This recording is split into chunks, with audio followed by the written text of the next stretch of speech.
అందరికీ హాయ్ అండి. ఇది నా మొదటి లాంగ్ వీడియో. థంబ్నెయిల్ చూశారు కదా. పిల్లల కోసం టిఫిన్ చేస్తూ నా గురించి ఒక చిన్న ఇంట్రడక్షన్. నేను మా పిల్లలకి రెగ్యులర్గా అందరూ చేసేలాగా ఇడ్లీ రవ్వతో మామూలు గుండు పప్పుతో పెట్టను ఇడ్లీ. నేను ఎట్లా చేస్తానంటే పొట్టుమినపప్పు పెసర్లు కలిపి ఇడ్లీ తయారు చేస్తాను. ఎలా అంటే ఒక గ్లాసున్నర పొట్టుమినపప్పు, ఒక గ్లాసు పొట్టు పెసర్లు, అదే పచ్చ పెసర్లు అంటారు కదా, అవి రెండు తీసుకొని విడివిడిగా కడిగి మార్నింగ్ నుంచి ఈవినింగ్ వరకు నానబెడతాను అనమాట. మార్నింగ్ నుంచి ఈవినింగ్ వరకు అంటే అప్రాక్సిమేట్గా ఒక 6 to 8 hours నానబెట్టి మళ్ళీ అవి శుభ్రంగా కడిగేసి మిక్సీ పట్టేసి బాగా మెత్తగా రుబ్బుకొని వాటిల్లో నేను కొంచెం ఒక స్పూన్ ఫ్లాక్స్ సీడ్స్ నానబెట్టినవి కూడా వేసి మిక్సీ పట్టాను. మొత్తం కలిపేసి ఉప్పు, నేనైతే ఉప్పు వేయను, కావాలనుకుంటే వేసుకోవచ్చు. వేసేసి నైట్ అంతా పులియబెట్టుకోవాలి. తెల్లారేసరికి చూడండి ఎంత బాగా పులిసిందో. ఇప్పుడు ఆ పులిసిన పిండిలో తగినంత ఉప్పు వేసుకొని సరిపోయిన నీళ్ళు పోసుకొని బాగా కలుపుకోవాలి. ఒకసారి నేను ఎలా కలిపానో చూడండి, ఎన్ని నీళ్ళు పోసాను. ఆ పిండి కన్సిస్టెన్సీ చూస్తే మీకు అర్థమవుతుంది. ఇడ్లీ పిండి కన్సిస్టెన్సీ మీ అందరికీ ఐడియా ఉంటుంది. ఒకసారి నేను చూపిస్తున్నాను చూడండి. ఈ కన్సిస్టెన్సీ వచ్చిన తర్వాత మంచిగా ఇడ్లీ పాత్రల్ని శుభ్రంగా క్లీన్ చేసుకొని ఆయిల్ ప్లేట్స్కి ఆయిల్ కానీ నెయ్యి కానీ రాసేసి ఆ పిండిని ఇడ్లీ పాత్రలో ప్లేట్స్లలో పెట్టేసుకొని పొయ్యి మీద పెట్టేసేసుకోవాలి, కుక్కర్లో పెట్టేసి. సో నా గురించి చెప్పాలి అంటే నా పేరు స్వప్న. నాకు 2 పిల్లలు. మా భర్త ఒక ప్రైవేట్ ఎంప్లాయ్ అనమాట. నా పెద్ద పాప రితన్యశ్రీ, చిన్న పాప సౌర్వి. తనకి రీసెంట్గానే టైప్ 1 డయాబెటీస్ అని డయాగ్నోస్ చేశారనమాట డాక్టర్స్. టైప్ 1 డయాబెటీస్ అని చెప్పారు. అంటే షుగర్ వ్యాధి. దానిని వ్యాధి అని అనడం నాకైతే ఇష్టం లేదు, ఒక చిన్న లోపం అన్నమాట. తనకి తన బాడీలో ఇన్సులిన్ అనేది ఉత్పత్తి అవ్వదు. సో అది మనం పైన నుంచి ఇస్తామన్నమాట. ఇది తెలిసి ఒక 4 months అవుతుంది. 4 months నుంచి తనకి ఇన్సులిన్ ఇస్తూ ఇలాగే ఫుడ్ డైట్ మెయింటైన్ చేస్తూ తనని జాగ్రత్తగా చూసుకుంటున్నాను.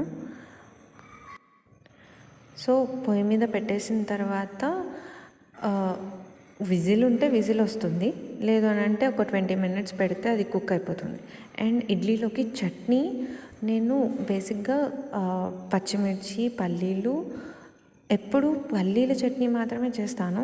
ఈరోజు పల్లీలలో కొన్ని పుట్నాలు కూడా వేసాను అనమాట. సో ఈ చట్నీ టిఫిన్లోకి ఇడ్లీలోకి చాలా బాగుంటుంది. పెసర్లు మినపప్పు యూజ్ చేసి చేశాను కదా, అది హై ప్రోటీన్ అనమాట. హై ప్రోటీన్ ఉంటుంది ఇందులో. సో ఫైబర్ కూడా మంచిగా ఉంటుంది, కార్బ్స్ తక్కువగా ఉంటాయి. సో తన బ్రేక్ఫాస్ట్కి ఇది సూటబుల్ బ్రేక్ఫాస్ట్ అనమాట. ఈజీగా అయిపోతుంది, ఈజీగా డైజెస్ట్ అవుతుంది. ఈజీగా డైజెస్ట్ అవ్వదు యాక్చువల్లీ, సారీ. నార్మల్ ఇడ్లీతో పోల్చుకుంటే ఇది కొంచెం లేట్గా డైజెస్ట్ అవుతుంది అనమాట. ఇంకా పాప విషయానికి వస్తే మా సౌర్వికి July 28th మేము హాస్పిటల్లో అడ్మిట్ చేసాం. తనకి ఒక 1 day మొత్తం ఉంచుకున్నారు. 1 day తర్వాత కావాల్సిన టెస్ట్లు, చేయాల్సినవన్నీ టెస్ట్లు చేసి ఆ తర్వాత డిక్లేర్ చేశారనమాట తనకి టైప్ 1 డయాబెటీస్ అని చెప్పేసి. టైప్ 1 డయాబెటీస్ అంటే నార్మల్గా చిన్న పిల్లల్లోనే వస్తుంది, పెద్దవాళ్ళల్లో వచ్చేది టైప్ 2 డయాబెటీస్. ఇక నేనేం చేస్తున్నానంటే రెగ్యులర్గా మేము మా పాపకి మా ఇద్దరి పిల్లలకి కషాయం ఇస్తామన్నమాట. ఈ నేరేడాకులు, కొన్ని రకాల ఆకులతో మేము రోజు ఒక 2 daysకి ఒకసారి మారుస్తూ కషాయం ఇస్తాము. సో ఈరోజు నేరేడు కషాయం చేశాను. ఇడ్లీ కూడా ఉడికిపోయింది అండ్ చట్నీ కూడా రెడీ అయిపోయింది. సో పిల్లలకి సర్వ్ చేసేసాను, ప్లేట్లో వేసి సర్వ్ చేశాను. ఎక్కడున్నాం? టైప్ 1, టైప్ 2 రెండు వేరు. టైప్ 1 వచ్చేసి చిన్న పిల్లలలో, యంగ్ అడల్ట్స్ మధ్య వయసు యువత అంటారు కదా, వాళ్ళ వరకు ఆ ఏజ్ లోపు వస్తుందన్నమాట. 40 వయసు దాటిన వాళ్ళల్లో వచ్చేది టైప్ 2 అంటారు. మా పెద్ద పాపకి టిఫిన్ పెట్టేసేసి సౌర్వికి ఇన్సులిన్ వేస్తున్నాను. ఇన్సులిన్ వేసేసి ఒక 10 to 15 మినిట్స్ ఆగాలి, ఎందుకంటే నేను తనకి నోవో ర్యాపిడ్ ఇన్సులిన్ వాడతాను. ఇది షార్ట్ యాక్టింగ్ అనమాట. ఒక 10 to 15 మినిట్స్ ఆగిన తర్వాత దాని ప్రభావం అనేది స్టార్ట్ అవుతుంది. సో అందుకే ఒక 10 to 15 మినిట్స్ ఆగాలి. తను రోజు మొన్న అడిగినట్టు అడుగుతుంది, నాకు అడగవా, ఆప్షన్స్ ఇవ్వవా అని అడిగి ఇన్సులిన్ తీసుకుంటుంది. డయాబెటీస్ అంటే ఏంటి, అది కొంచెం వివరంగా చెప్పాలి, మీరు తెలుసుకోవాలి అని అనుకుంటే నాకు కామెంట్ సెక్షన్లో కామెంట్ చేయండి. నేను మీకు నెక్స్ట్ వీడియోస్లో చెప్తానన్నమాట.